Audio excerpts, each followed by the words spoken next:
We're going to have a look at a paragraph written in response to this question. What does Carlson's persistence in arguing for Candy's dog to be shot tell us about what sort of man he is?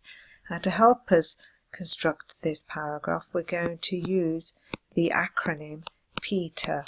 And PETER stands for what is the point you're making, your evidence, and these are the quotes that you provide from the text. T stands for the techniques being used by the author, and the E stands for explain. And this is where the bulk of your evidence will be provided in support of the point that you're making. And lastly, what the impact is on the reader. So what does a PETER paragraph look like? So we're going to use PETER. So first we need to have a look at the point. What point are we actually making? Carlson's persistence in arguing for Candy's dog to be shot suggests Carlson is an inconsiderate and an emotionally shallow man. Now some of the words used in this point have come from the question. Next, we need to have a look at the evidence. Now, you need to pick quotes from the text that are effective. Try to avoid lengthy quotes, but remember to put them in speech marks. The quotes that I've chosen to support this point are, if you was to take him out and shoot him right in the back of the head, and leaned over and pointed. I actually provide a little bit of explanation here. Now, this quote reflects the little consideration Carlson gives to Candy's feeling, as Carlson shows Candy graphically what is involved in the death of his dog, and that's just another point to prove my point. But I do swiftly move on to the techniques used by Steinbeck. Because we're going to have a look at the techniques that Steinbeck's using, it's important to pick quotes that are effective. So let's have a look at the techniques. Steinbeck's use of simple verbs, and I've given the examples to take and shoot, suggests that.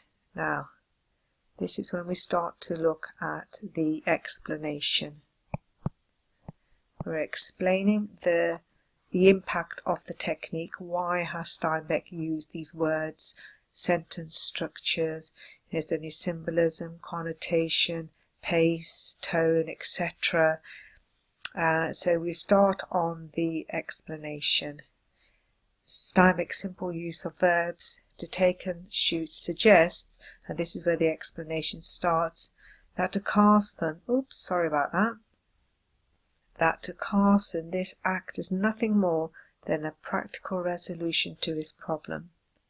We further go on to explain, Steinbeck emphasizes the simplicity of the action through the use of the onomatopoeic verb shoot. Again, why has he used it? Well, it's suggesting the action will be over quickly. And we carry on with the explanation and we link it to the point we're making. As a result, Carlson is portrayed as an uncomplicated man. Our explanation, which is very important because it's the section where you explain your evidence in more detail and how it relates to or proves your point, and this is your analysis. And this is where you can talk about Steinbeck's influences, issues around society, what was the historical situation, cultural, what is the context, what are the themes. So here we talk about Carlson representing the archetypal working man in 1930s America. He is a product of a fractured society created by the aftermath of the Great Depression. Lastly, we look at the impact on the reader. It's important for you to include the impact on the reader because after all, that's why Steinbeck wrote this book, to have an impact on the reader. So the reader is encouraged to think negatively of Carlson due to his lack of empathy for Candy, and that supports the point that you were making at the beginning. Let's have a look at the next paragraph about Carlson. So we're going to use Peter again. So what is the point that we are now making? However, with Carlson having achieved his aim, Steinbeck presents him as having a gentler side as he leads the dog to his death. This is the point where Carlson has been given permission to remove the dog. So that is the point we're making, that Carlson does have a gentler side. Next, we need to provide some evidence, and these are effective quotes from the text. And again, they do need to be in speech marks. "Come on, boy," he said gently, and he said apologetically to Candy, "He won't even feel it." So I've tried to pick effective quotes from the text, and now we need to comment on the technique being used by Steinbeck. With the use of adverbs and the repetition of gently. So we've got adverbs apologetically and gently, and in this bit of text the word gently is repeated. Now we need to go on to explain the impact of the technique and why Steinbeck may have used them, and this goes on to explain the wider evidence in support of your point. Steinbeck suggests that Carlson has the capacity for sensitivity. However, in harsh times this is repressed, and this refers to an earlier paragraph about the 1930s America, the itinerant workers, and so forth. Lastly, we do need to comment on the impact on the reader. After all, this is why Steinbeck wrote the novella, and the reader is invited to share in Candy's distress. So we've got one final paragraph relating to Carlson. Let's have a look at how Peter is being used here. So the point we're making is that Carlson is represented as a relentless and persistent man who will not be deterred.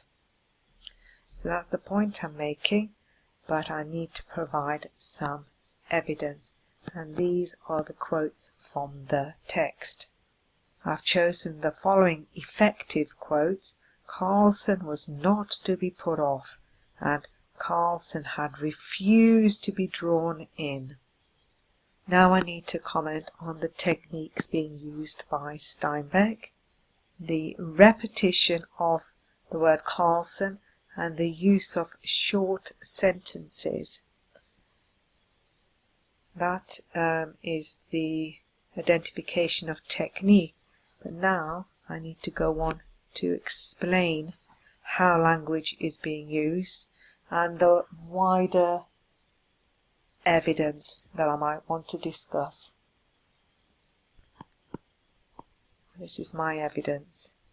This suggests bullying and the taking advantage of Candy's lonely position in the bunkhouse society. Steinbeck reinforces Carlson's lack of sensitivity, and that links to the point we were making earlier on, that he's relentless, he's insensitive. And finally we finish off with the impact on the reader. And we finish off by saying that the reader is made aware of the futility of Candy's position. And of course this is a short paragraph, but further evidence can be provided, more detail can be given to explain and support your point. And of course cultural, social, historical relevance, Steinbeck's influences, themes, context, etc. can be added. Thank you.